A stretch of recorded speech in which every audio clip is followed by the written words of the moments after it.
One night in early March 2025, a convoy of identical white vans moved down Interstate 40 through western Texas.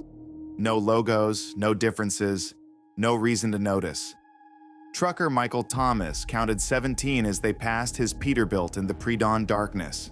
He remembered one detail, a license plate number, just one. That plate would later appear in federal databases across 6 states, each time on a different van, each time at a different border checkpoint. The pattern would take months to recognize, but once seen, couldn't be ignored. March 2025. Interstate 40, Western Texas.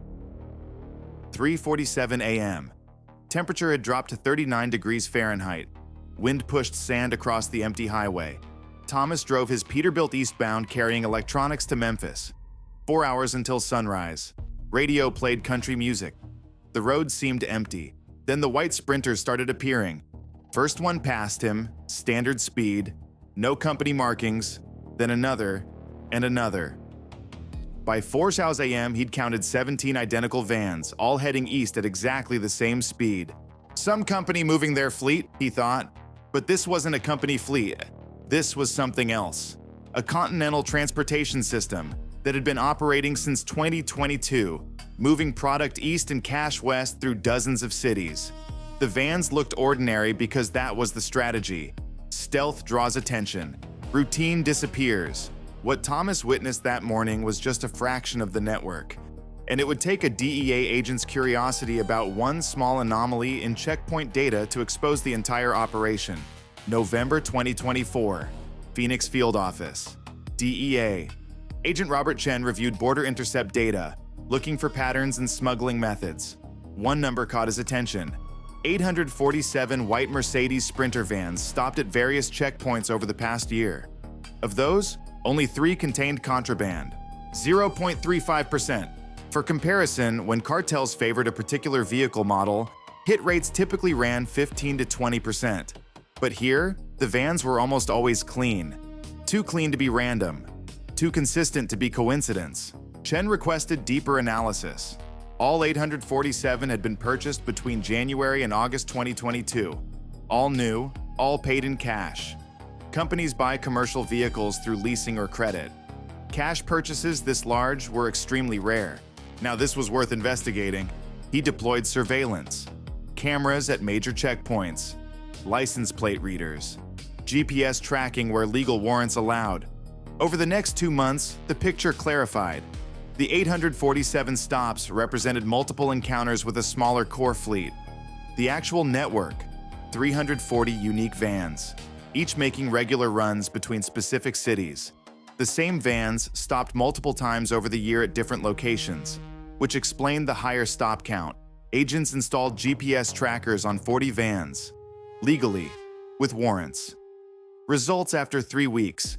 Each van started its route in one of 12 cities: Los Angeles, Phoenix, El Paso, Houston, Atlanta, Miami, all in the south, all near the border. Finished its route in one of 35 northern cities: Chicago, Detroit, New York, Boston, Seattle. The pattern was obvious: south to north, north to south, constantly, regularly, systematically. But the contents remained a mystery. Chen couldn't just stop all vans. Needed cause, needed evidence, needed certainty. January 2025, the breakthrough happened by chance. Highway Patrol stopped a white Sprinter for speeding. Standard procedure: officer approached the driver, requested documents. Driver was nervous, hands shaking. Officer noticed, requested permission to search the van. Driver refused. Officer called K9. Dog alerted on cargo area. Search revealed a hidden compartment. Under the floor. Professional work. Hydraulics. Electronic lock. Inside, 47 kilograms of fentanyl. Street value, $2.3 million. Driver was arrested, interrogated, started talking after 2 hours, said what Chen already suspected, said there weren't 340 vans, there were more, many more, said this was only the western route, that there was eastern, northern, southern, said this was a network, continental, managed from Mexico, and every van carried either drugs or money, depending on direction. This changed everything. Investigation received code name Operation Rolling Thunder. Resources allocated were substantial. 300 agents. Mission: map the entire network systematically. Financial analysis revealed the structure. The 340 vans were registered to 170 different companies. All appeared legitimate, all paying taxes. But ownership analysis revealed the connections. The companies traced back through 3 Delaware holding companies, ultimately controlled by a Cayman Islands trust. Beneficial owner: Sinaloa Cartel leadership. The vans hadn't been stolen or obtained through fraud. They were purchased legally with drug proceeds to transport more drugs. A self-sustaining cycle. Expanded surveillance revealed the operational rhythm. Each van had one permanent driver who ran the same route repeatedly: Los Angeles to Chicago and back, every 6 to 8 days. Compensation: $8,000 per trip. Most drivers didn't ask questions about the cargo. The instructions were clear: don't open the cargo area, don't stop except for fuel, deliver on time. Good money and questions were discouraged. But the system had a vulnerability: communication.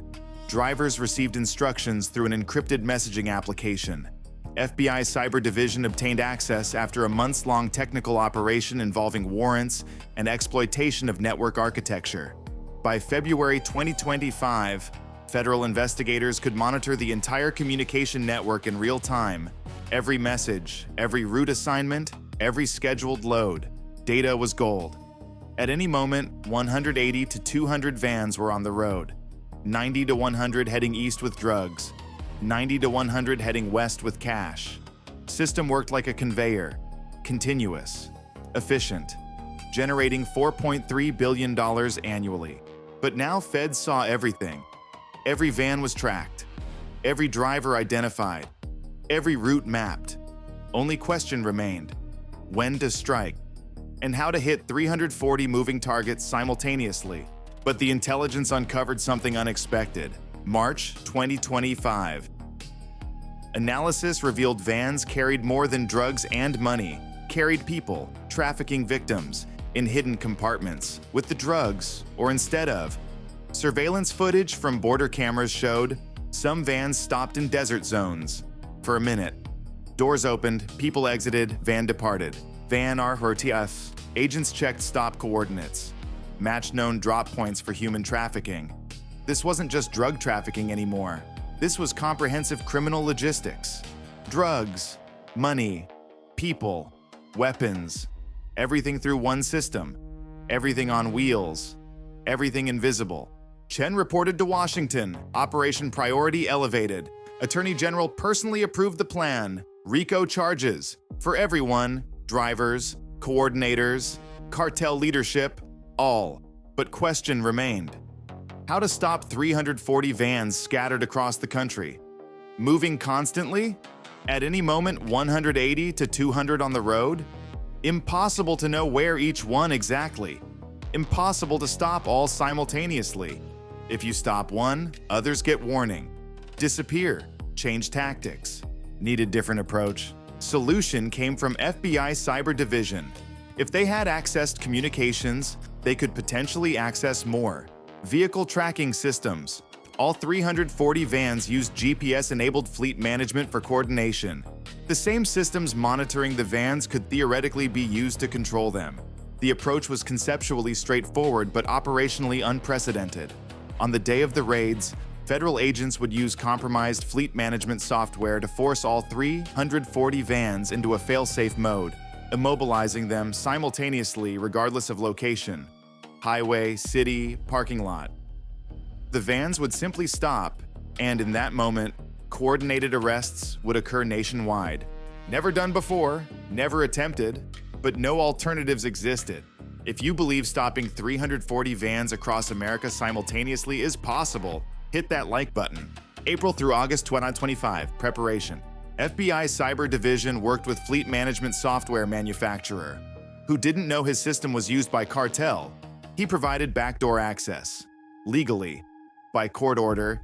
Testing conducted for a month, on isolated systems. Result: could disable all 340 vans simultaneously in 3 seconds. but operation required coordination. Unprecedented.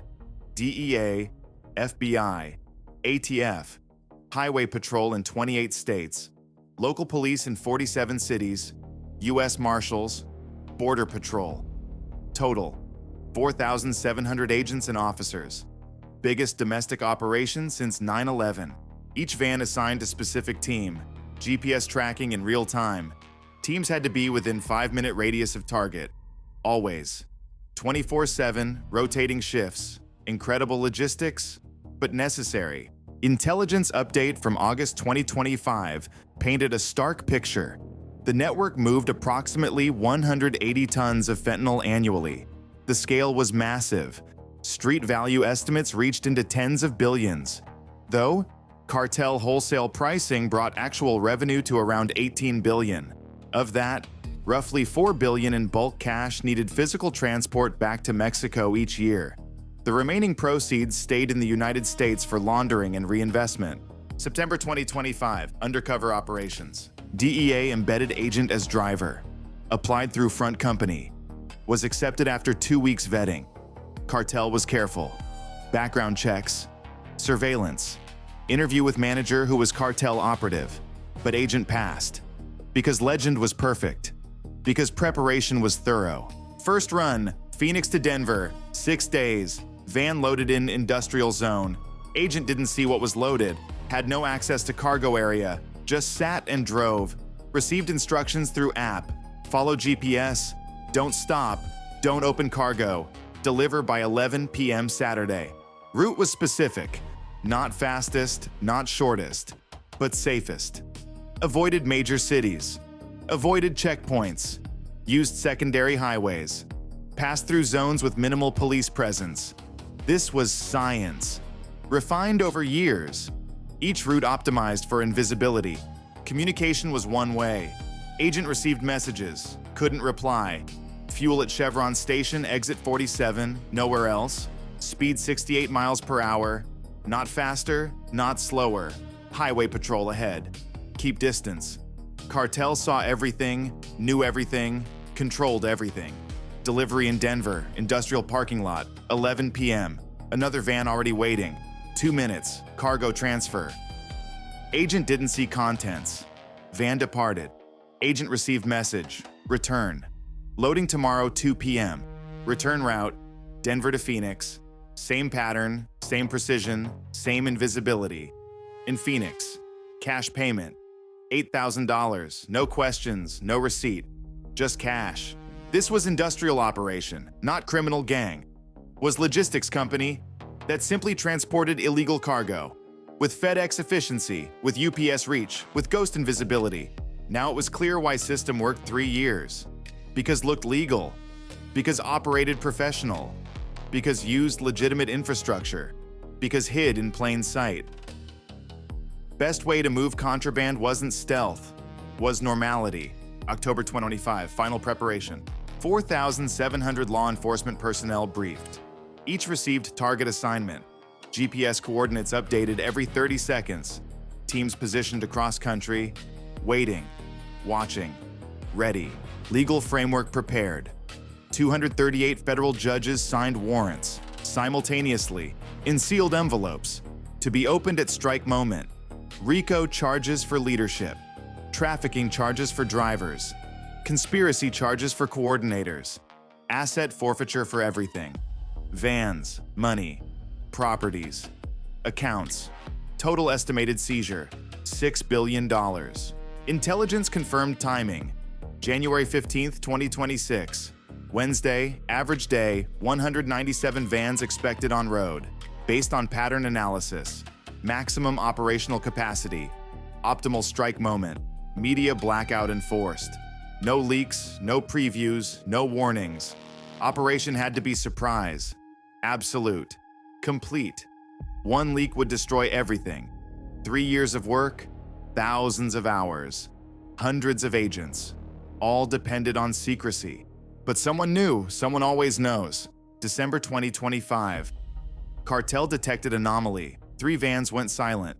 GPS stopped transmitting. Drivers didn't respond. Panic spread through network. Was it technical failure? or federal operation? Cartel didn't know, couldn't risk. Pulled back operations for 2 weeks, changed communication protocols, rotated drivers, altered routes. Operation Rolling Thunder adjusted. New analysis, new tracking, new coordination. Strike date pushed, January 29th, but element of surprise was damaged, not destroyed, just damaged.